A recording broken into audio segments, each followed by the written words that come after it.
দিনটি ছিল 14ই জুলাই আর প্রচুর বৃষ্টি হচ্ছিল। আমি সেদিন কোথায় কাজে গেছিলাম আমরা হারোয়া স্টেশন রোডে কাজে। Hey friends, welcome back to my profile. কেমন আছো তোমরা সবাই? আশা করব তোমরা সবাই ভীষণ ভালো আছো, আমিও ভীষণ ভালো আছি। সকাল সকাল চলে এসেছি কালীনারায়ণপুর স্টেশনে, তারপরে রানাঘাট থেকে ধরে নিলাম রানাঘাট লোকাল। আর রানাঘাট লোকাল যেতে যেতে দেখছি বৃষ্টিটা কিন্তু কোথাও কোথাও একটু কম হচ্ছে, কোথাও বা অনেক বেশি হচ্ছে। তারপরে আমি চলে এসেছি দমদম স্টেশনে। আর দমদম স্টেশনে এসে আমার বান্ধবীর সাথে মিট করে নিয়েছি, ওখানেই দুজন একসাথে হয়ে গেলাম। তোমরা তো অনেকেই ফার্স্ট পার্ট দেখেছিলে, সেকেন্ড পার্টে দেখে নাও আমরা ঠিক কোথায় কাজে গেছি।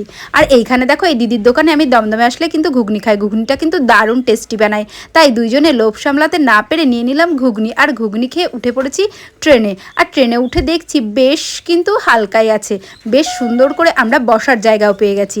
আর তারপরে এই গল্পের ছলে গল্প করতে করতে চলে এসেছি আমরা হারোয়া স্টেশনে। হারোয়া স্টেশনে দেখছি প্রবল বর্ষণ, আর এদিকে আমি কখনো আসিনি, তাই আমার কোনো অভিজ্ঞতা নেই। শুনতে শুনতেই আমাকে পৌঁছে যেতে হবে কাজের জায়গায়। তারপরে স্টেশন থেকে বেরিয়ে আমি চলে যাব অটো স্টেশনে। অটো স্টেশন থেকে আমি অটো ধরে নেব। আর দেখো কত কাদা জমেছে, এত কাদা যে এখানে এসে আমি যে জুতো পরে ভুল করেছি সেটা আমি বুঝতে পারলাম। আমার জুতোটা কিন্তু অলরেডি পুরোটাই ভিজে গেছে। তারপরে দেখো আমি এখান থেকে অটোও ধরে নিয়েছি। অটো থেকে আমাদের ভাড়া নিল পার হেড 25 টাকা করে। তারপরে ওখান থেকে চলে এসেছি মেন জায়গায়। এসে এখানে দাঁড়িয়ে আছি। যাদের বাড়ি যাব কাজে, সে বলেছিল যে আমাদের এখান থেকে আগিয়ে নিয়ে যাবে। তারপর দেখো ওই ভাইটাই বাইক নিয়ে ঘুরে বেড়াচ্ছে আমাদের জন্য টোটো ডাকবে বলে।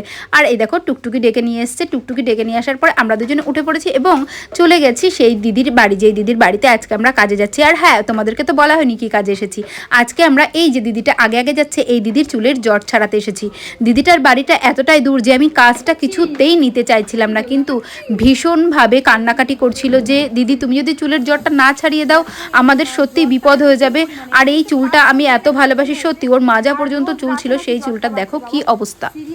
সত্যি এই ধরনের কাজ কিন্তু আমি অনেকগুলোই করেছি, কিন্তু আজও আমি বুঝে উঠতে পারলাম না ঠিক এই জটগুলো কি কারণে পড়ে। অনেকেই বলে এটা নাকি ঐশ্বরিক বিষয়, আমি আবার মনে করি যে এটা অযত্নে হতে পারে, বা ধুলোবালি ময়লা জমে হতে পারে, বা ভুল প্রসেসে শ্যাম্পু করার জন্য হতে পারে, নানান রকম কারণ থেকে থাকতে পারে। যাই হোক, এই বিষয় নিয়ে অনেক তর্ক বিতর্ক রয়েছে। আমি সেই তর্ক বিতর্কে যেতে চাই না। আমি চাই যে কারোর যেন এইরকম কোনো সমস্যা না হয়। এই সমস্যা দেখা দিলে সত্যি হেয়ারটা তো নষ্ট হয়, নিজের লুকটাও নষ্ট হয়, নিজের ফেস ভ্যালুটাও নষ্ট হয়।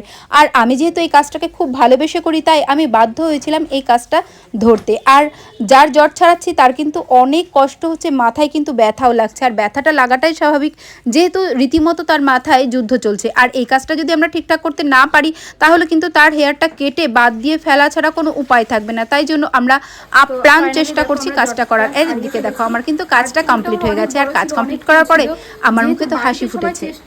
চেষ্টা করার জন্য চুলে কিন্তু অনেক বেশি জট পড়ে যায়, তাই জন্য কিন্তু আমরা বেশি চুল বাঁচাতে পারি না। তবুও এই চুলটা কিন্তু আমরা তো কাজ কিন্তু আমাদের কমপ্লিট হয়ে গেছে। সত্যি কাজ কমপ্লিট করার পরে একটা আলাদা রকম আনন্দ কাজ করে, আর ওদের মুখে হাসি ফোটাতে পেরে সত্যি আমার জন্মদিনটা যেন সার্থক হয়ে উঠেছে। তোমাদের কেমন লাগলো আমাদের এই কাজটা অবশ্যই কিন্তু কমেন্ট করে জানাবে। আর তোমাদের যদি এরকম সমস্যা হয় অবশ্যই আমাদের সাথে যোগাযোগ করতে পারো।